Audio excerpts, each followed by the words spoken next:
কঙ্গোকে হারিয়ে ইংল্যান্ডের নাটকীয় জয়, রাউন্ড অব 16-এ 3 লায়ন্সরা। চলমান ফুটবল বিশ্বকাপের রাউন্ড অব 32-এর নকআউট ম্যাচে কঙ্গোর বিপক্ষে খাদের কিনারা থেকে ঘুরে দাঁড়িয়ে 2-1 ব্যবধানে দুর্দান্ত জয় পেয়েছে ইংল্যান্ড। এই জয়ের ফলে বুকাও সাকা হ্যারি কেইনরা বিশ্বকাপের পরবর্তী রাউন্ড নিশ্চিত করলেন। প্রথমার্ধে কঙ্গোর চমক। ম্যাচের শুরুতেই ফুটবল বিশ্বকে স্তব্ধ করে দেয় DR কঙ্গো। খেলার মাত্র 7 মিনিটে অধিনায়ক চ্যান্সেল এমবেম্বার চমৎকার পাস থেকে বক্সের বাদিক দিয়ে ডান পায়ের অনবদ্য শটে গোল করে কঙ্গোকে 1-0 ব্যবধানে এগিয়ে নেন ফরোয়ার্ড ব্রায়ান সিপেঙ্গা। গোলের পর কঙ্গো আরও আক্রমণাত্মক হয়ে ওঠে। অন্যদিকে প্রথমার্ধে ইংল্যান্ড বেশ কিছু ভালো সুযোগ তৈরি করলেও কঙ্গোর গোলরক্ষক লিওনেল এমবাসি দেয়াল হয়ে দাঁড়ান।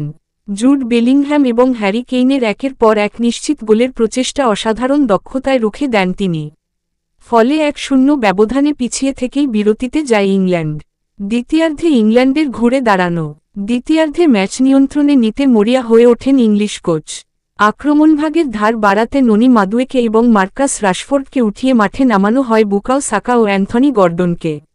বদলি খেলোয়াড়রা মাঠে নামার পর ইংল্যান্ডের খেলার গতি বহুগুণ বেড়ে যায়।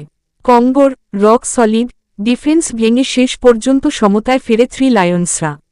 এরপর ম্যাচের শেষ মুহূর্তে আরও একটি গোল করে 2-1 ব্যবধানে জয় ছিনিয়ে নেয় ইংল্যান্ড। ম্যাচের একনজরে হাইলাইটস। ম্যাচের নায়ক কঙ্গো গোলরক্ষক লিওনেল এমবাসি পরাজিত হলেও প্রথমার্ধে 4 মাই নিউজ স্পোর্টস চ্যানেলটি সাবস্ক্রাইব করে বেল আইকনটি অন করে দিন।